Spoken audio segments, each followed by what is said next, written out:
Kepada anda yang ada masalah gula tinggi dalam darah, anda tak kesian ke dekat doktor-doktor hospital? Anda tahu tak hospital ni semakin tenat, pesakit yang semakin bertambah, doktor yang tak bertambah ataupun mungkin berkurang. Mungkin anda pernah dengar isu doktor yang lari keluar negara semua tu kan. Daripada kita salahkan kita punya healthcare system kita ni, apa kata kita wujudkan dalam diri kita ni perasaan kesian. Mungkin kesian kat diorang kan, nak menyelesaikan masalah ramai orang. Sedangkan anda yang ada masalah gula tinggi dalam darah ni, tak perlu pergi hospital pun. Cukup dengan hanya menukar lifestyle kehidupan seharian anda. Anda tukar lifestyle pemakanan anda boleh selesaikan masalah gula tinggi dalam darah ni. Sebab benda yang sangat simple. Kenapa gula tinggi dalam darah? Sebab anda makan banyak gula pasir, anda banyak makan makanan proses yang tinggi dengan gula pasir dan juga tinggi dengan trans fat. Lepas tu anda takut nak makan makanan yang bersantan dan juga berlemak sihat. Apa yang anda boleh buat adalah belajar. Bila anda belajar, anda akan faham gula ni kita boleh turunkan dengan kita mengurangkan makanan-makanan yang manis bergula pasir dan juga makanan yang berkarbohidrat proses yang tinggi GI, dan kita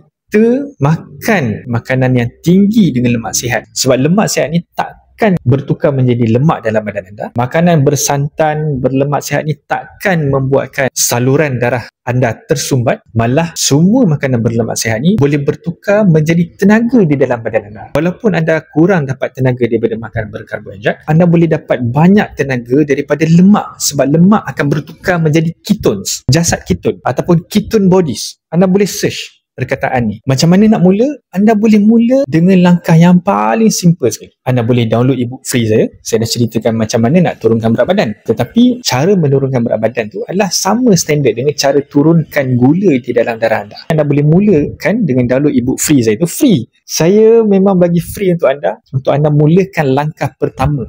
Okay, untuk turunkan paras gula di dalam darah anda. Bila kita berjaya turunkan paras gula dengan menukar lifestyle pemakanan kita, maka kita dapat membantu banyak pihak. Kita boleh bantu diri kita sendiri, kita boleh bantu tak menyusahkan orang untuk menguruskan kita boleh bantu menjimatkan kos healthcare sistem negara kita boleh memberikan manfaat kepada lebih ramai orang. So, belajarlah tentang low carb, high fat diet dan juga intermittent fasting. Anda boleh berpuasa sunat hari Isnin dan Khamis, dan anda buat intermittent fasting hari yang lain juga akan membantu menurunkan paras gula dalam darah anda. Anda ada banyak pilihan. Anda boleh makan ubat untuk turunkan paras gula. Anda boleh tukar pemakanan anda dan tambah dengan intermittent fasting, juga bertujuan yang sama, menurunkan paras gula dalam darah anda. Belajar. Berpuasa dan IF bukan semata-mata untuk turunkan berat badan, tetapi untuk kesihatan secara keseluruhan badan kita ni. Okay?